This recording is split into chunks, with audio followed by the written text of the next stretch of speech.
그동안 몰랐던 오페라의 진짜 속 이야기. 정태양의 오페라 인사이드.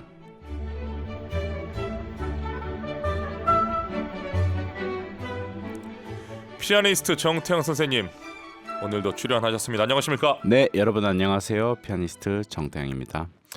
방금 리아란스 올레사노 감상하지 않았습니까? 네. 예, 이걸 딱 듣는 순간 오늘 오페라의 제목을 알게 됐습니다. 네, 짐작대로 마스카니의 오페라 카발레리아 루스티카나입니다. 이게 섭섭할 수도 있습니다. 작곡자는. 왜요? 오페라 아리아보다 간주곡이 더 유명한 작품 아닙니까? 이 간주곡만큼 아름다운 관현악 소품이 얼마나 될까요? 이탈리아 작곡가들이 정말 많은 간주곡들을 썼지만 가장 유명하다고도 할 수 있겠죠. 그리고 이탈리아 사람들은 그냥 모두가 알 것 같아요. 그리고 정작 오페라 내용은 이 간주곡의 아름다움에 비해서 조금 차이가 있습니다. 왜 그런지는 이따가 계속 이야기해 드릴게요. 어떤 장르든 이 장르에 있어서 최고다. 네. 타의 추종을 불허한다. 라는 작품을 남기는 것만큼 작곡가에게 영광은 없는 것 같아요. 정말 좋을 것 같아요. 뭐 서곡이면 서곡, 그렇죠. 간주곡이면 간주곡, 네. 아리아면 아리아. 어떤 타이틀 안에서 최고로 최고. 칭송받잖아요. 자, 이렇게 간주곡도 정말 훌륭하지만 여러분, 간주곡만이 전부는 아닌 오페라 카발레리아 루스티카나를 제대로 만나보겠습니다. 어떤 뜻입니까? 이 카발레리아 루스티카나는 특별하게 번역을 따로 하지 않고 이탈리아 원제를 국내에서도 쓰고 있습니다. 사실 이 뜻은 조금 만약 촌스럽게 이야기한다면 시골뜨기 뭐 기사 이렇게 이야기할 수 있을 것 같아요. 그러니까 너무 사실상 예, 이렇게 시골의 기사 뭐 좀 더 고상한 이름을 한번 붙여보고 싶지만 사실이 그렇지가 않네요. 이게 내용은요. 시골의 두 남자가 한 여자를 두고 결투를 벌이는 내용에서 붙은 제목입니다. 그리고 피에트로 마스카니가 작곡한 단막 오페라입니다. 그래서 길이도 조금 짧습니다. 이 원어로 카발레리아 루스티카나 하면 왠지 멋있잖아요. 멋있죠. 하지만 번역하면 이거 좀 그렇지만 촌놈이란 뜻 아닙니까? 맞죠? 이게 촌스러운 기사. 그럴 수도 있어요. 예, 그런 의미를 내포하고 있어서 네. 제목부터 뭔가 이 여러분들 반전이 있는데 내용도 아주 반전이 있습니다. 지금 말씀하신 대로 오페라는 보통 3막 4막으로 있는데 단막도 있는 거잖아요. 네, 여러분 오페라는 뭐 5막도 있고요. 다양합니다. 그런데 1887년 7월에 밀라노의 음악 출판사였던 손조뇨사라고 있습니다. 손조뇨라는 출판사가 있었던 거죠. 이 당시에 이 음악 출판사들은 오페라 공모전을 열었습니다. 그래서 좋은 신인 작곡가들을 발굴하고자 했거든요. 그런데 이 손소녀사에서 주최한 공모전의 조건이 바로 단막극을 작곡하는 것이었습니다. 최우수작은 주최 측이 제작 비용을 대서 무대에 올리는 특전이 주어지는 아주 신인 작곡가들에게는 좋은 기회였죠. 그런데 4막짜리 오페라를 거의 완성해 가던 마스카니가 새로운 단막 오페라를 써서 한번 응모를 해봐야 되겠다라고 생각했습니다. 그래서 친구였던 문학 교수 조반니 베르가의 동명 희곡을 각색을 했고요. 그리고 조금씩 완성될 때마다 마스카니에게 그 희곡을 보냈는데요. 몇 줄의 대사만 전보로 붙일 때도 있었다고 합니다. 그래서 아슬아슬하게 마감 직전에 접수를 완료했습니다. 총 73편이 응모가 됐다고 하는데 그 중에서 3편의 최우수작이 뽑혔습니다. 그 중에 하나가 오늘 소개해드리는 카발레리아 루스티카나고요.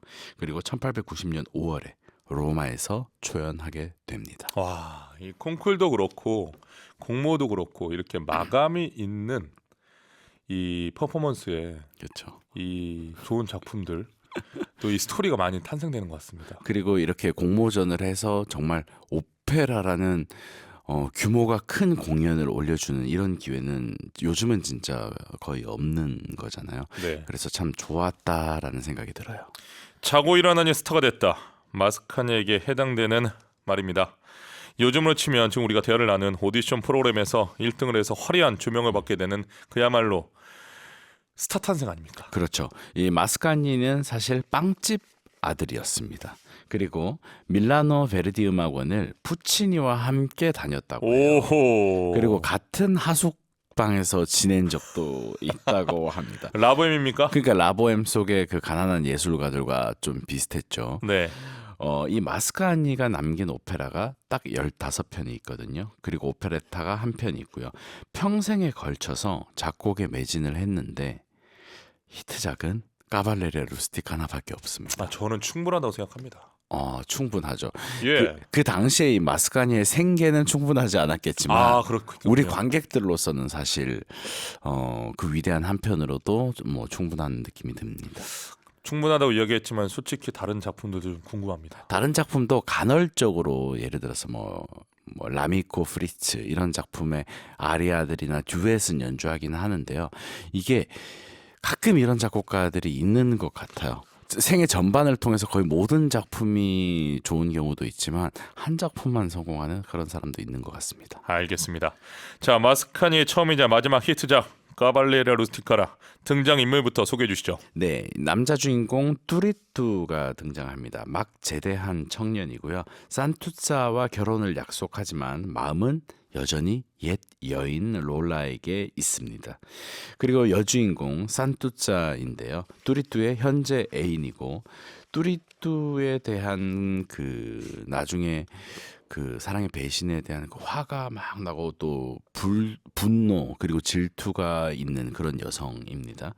그리고 알피오라는 남자가 있는데요. 롤라와 결혼을 한 남자입니다. 그런데 롤라를 기웃대는 이 뚜리뚜를 더 이상 참지 못합니다. 그리고 계속 우리 이야기 속에 롤라라는 인물이 나오는데 이 여인은요. 사실상 모든 사건의 원인입니다.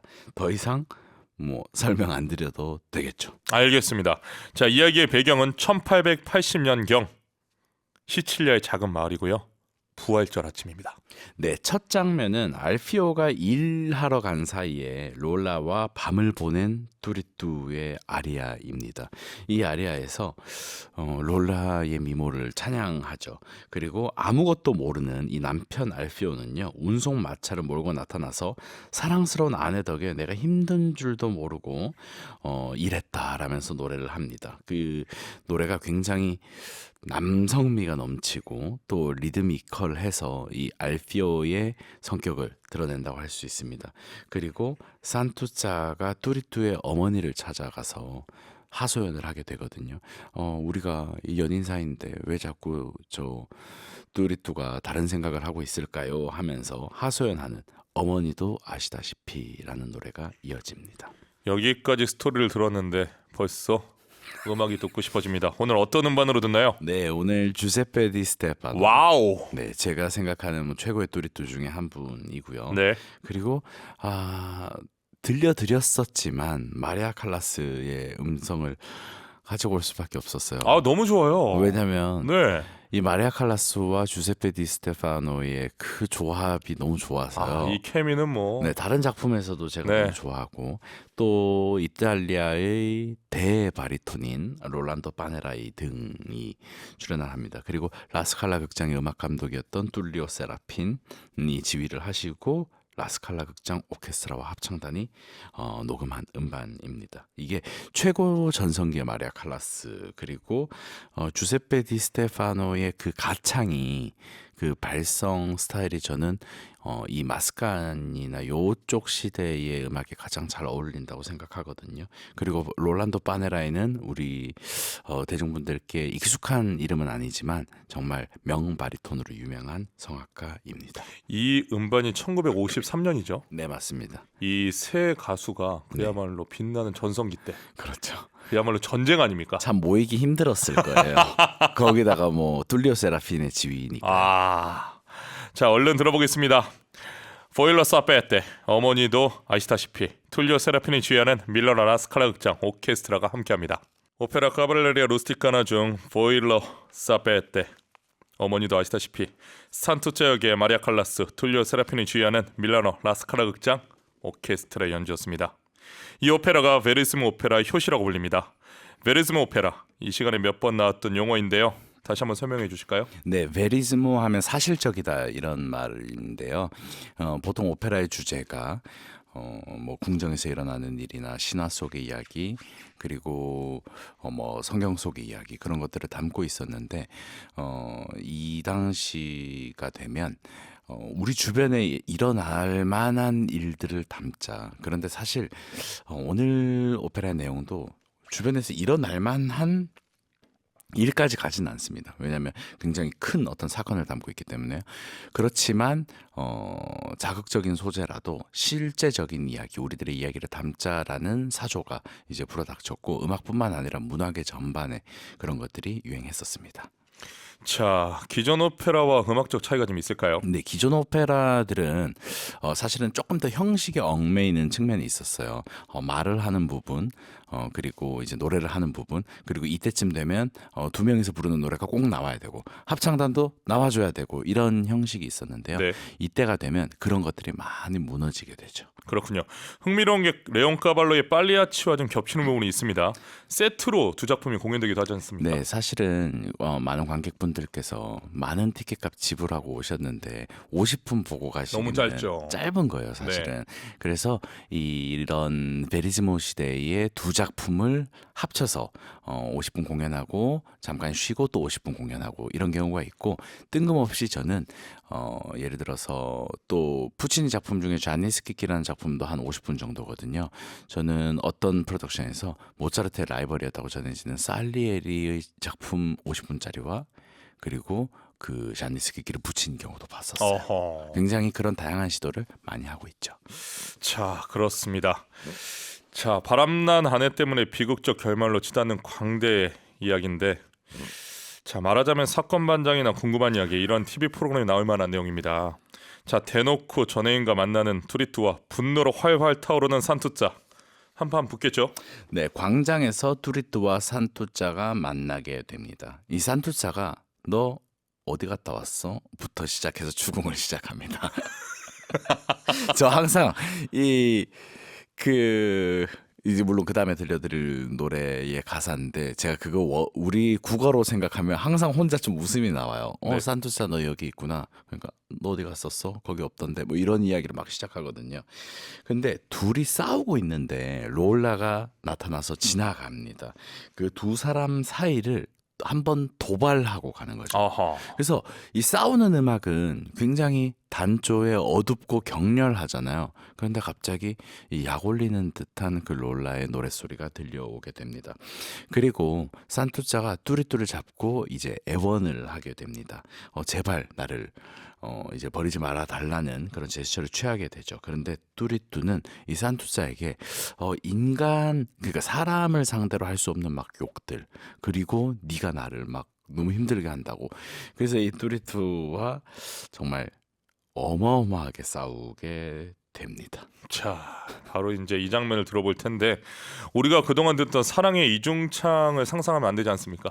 여러분 사랑의 이중창들 들려드릴 때 참 감미로웠잖아요. 특히 로미오와 줄리엣 네. 그리고 라보엠에서요. 그런데 그런 이중창이 아닙니다. 저는 오페라 사상 가장 멋지게 싸우는 장면이라고 생각합니다. 그래서 길이가 굉장히 길임에도 불구하고 꼭 들려드리고 싶었어요. 감상해 보겠습니다. 마스카니 오페라 까바렐레라 루스티카나 중 듣고 이 산투짜 여기 있었어. 산투짜 피오리 디 짜롤로 붓꽃의 노래 노베리 노노 트리투. 보시다시피 안 돼요 트리투. 테너 주세페 디 스테파노와 소프라노 마리아 칼라스 그리고 메조 소프라노 안나 마리아 카랄리가 함께하고요. 툴리오 세라핀이 주시하는 밀라노 라스칼라 극장 오케스트라 연주입니다. 옹이뉴키님 들어보니 격렬하게 싸우는 것 같은데 맞나요? 보내주셨습니다. 네, 맞습니다. 이동일님 쩌렁쩌렁 울리는 칼라스 목소리가 압권입니다. 네, 이날 마리아 칼라스의 컨디션이 정말 좋았던 것 같습니다. 유영주님 파워 당당한 토리뚜 우아한 오렌지 향기로 시작했는데 거침없는 대막장 스토리로 인해 엄청난 폭풍이 일어날 듯해요. 보내주셨습니다. 자, 결혼할 남자가 나를 버리고 눈앞에서 전 애인을 따라갔다. 이렇게 된 마당에 산투짜도 당하고 있을 수만 없죠. 네, 화가 난 산투짜가 알피오에게 둘의 관계를 폭로합니다. 그리고 질투심에 눈이 뒤집힌 알피오가 복수를 다짐하거든요. 그리고 산투짜는 자신의 행동을 후회하지만 이미 엎질러진 물입니다. 단막극이라 그런지 확실히 이 전개가 빨라서 더 몰입도가 높아집니다. 자, 어떻게 해야 되나? 이럴까 말까 고민하고 갈등하는 시간이 상당히 줄어들어 있어요. 네, 인터미션 없이 단막극이기 때문에 처음부터 끝까지 숨가쁘게 휘몰아칩니다. 그런데 단 한순간도 한눈을 팔 수 없게 만드는 이 팽팽한 대본과 음악이 이 작품의 최대 매력인 것 같아요. 그렇습니다. 우리가 드라마 볼 때도 그렇잖아요. 뭔가 맞습니다. 늘어지면 답답한데 그렇죠. 시간 전개가 빠르면 흥미진진하잖아요. 그렇죠. 딱 까바레 루스티카나 그런 것 같습니다. 자, 간주곡이 왜 필요한지 또 이 타이밍에 말씀드릴 수 있겠는데요. 왜 그렇게 돋보이는 건지 알 것 같습니다. 이 마스카니는 다 계획이 있었네요. 이 마스카니가 간주곡을 어떻게 집어넣냐면요. 성당에서 부활절 미사가 진행되고 무대가 텅 비어 있는 동안에 연주가 됩니다. 이 복수의 다짐으로 갈등이 최고조로 치달을 때에 이 무대와 객석에 잠시 쉼을 주게 되거든요.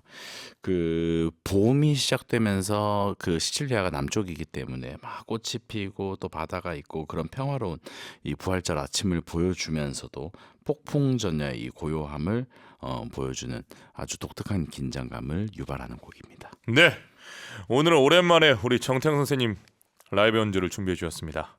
이 곡 우리가 선생님의 연주로 감상할 텐데 어떻게 연주 전에 잠깐 설명해 주시겠습니까? 네, 제가 이 간주곡 처음 배웠을 때 간주곡 너무 아름답고 소중하게 치고 싶어서 어깨에 힘이 많이 들어갔었나 봐요. 네. 그런데 제 선생님께서 제 머리를 이렇게 잡으시더니 자, 저 멀리 시칠리아 바다를 보면서 쳐라 와. 라고 그러셨어요. 아직 사건이 일어나지 않았다 이렇게 네, 항상 생각하고 있어요. 큰 동선을 말씀해 주셨군요. 네. 알겠습니다. 자리로 이동하시면 좋겠습니다. 봄날의 따사로운 정취를 묘사하듯 시작해서 격정적인 주선율이 울려 퍼지면 삶의 감격이 차오르는 느낌을 받게 만드는 곡입니다. 3분 남짓한 짧은 시간 동안 인생의 깊이를 느낄 수 있는 마스카니의 까발레리아 루스티카라 간주곡, 피아니스트 정태양의 라이브 연주로 감상해 보겠습니다.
와, 브라보.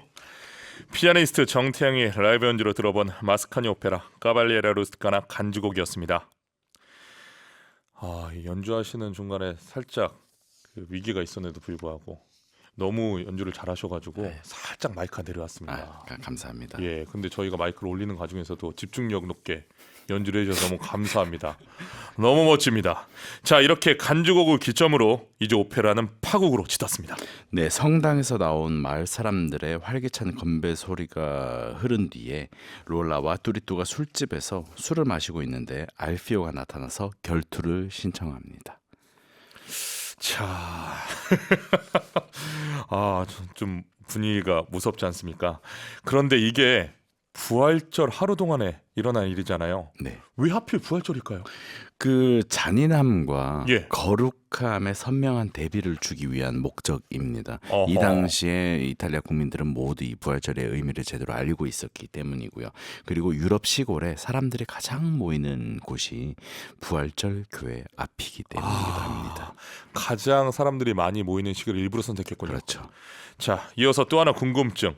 왜 그 수많은 도시종 시칠리아를 배경으로 했을까요? 네, 원작자 조반니 베르가가 시칠리아 카타니아 출신입니다. 네. 그래서 어떤 지역보다도 이 지배 계급에 심하게 수탈당하고 이게 전쟁에 시달린 지역이고요. 그러니까 이제 가족의 불명예를 반드시 피로 갚는 그런 피해 복수가 일반화된 고장이고요. 그리고 보수적인 가톨릭 신앙의 지역이기도 합니다. 그래서 또 그렇지만 요즘 연출에는 시칠리아의 색채를 빼고 다르게 배경을 설정하는 경우가 많죠. 예, 알겠습니다. 이제 마지막 파국의 피날레를 들어봐야죠.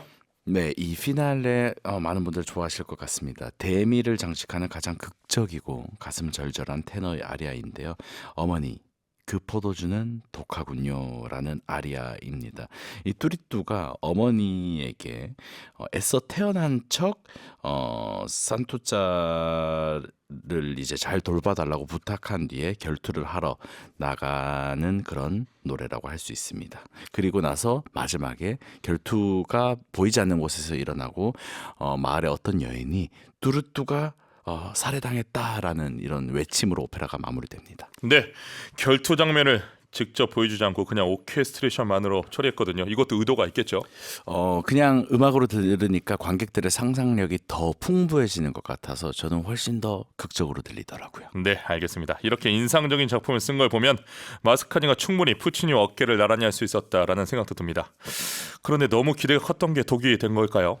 아까 전에 말씀드렸듯이 라미코 프리츠, 친구르 프리츠라는 작품 정도만 유명해졌고 이 마스카니가 무솔리니를 지지했다는 점도 조금 이런 어떤 흥행과 연관이 있었을 것 같은데요.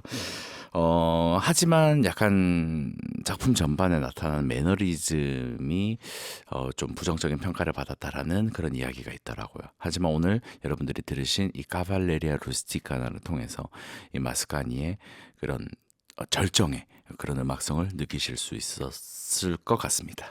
오늘 태양 선생님의 설명으로 인해서 마스카니 오페라 카발레 루스티카나를 반드시 새롭게 만나고 보러 가시는 분이 많았으면 좋겠습니다. 네, 영옥의 인생을 살다간 마스카니 오페라 카발레 루스티카나 만나봤습니다. 다음 주 오페라도 기대하겠습니다. 네, 여러분 안녕히 계세요. 건강하시고 다음 주에 뵙겠습니다. 감사합니다.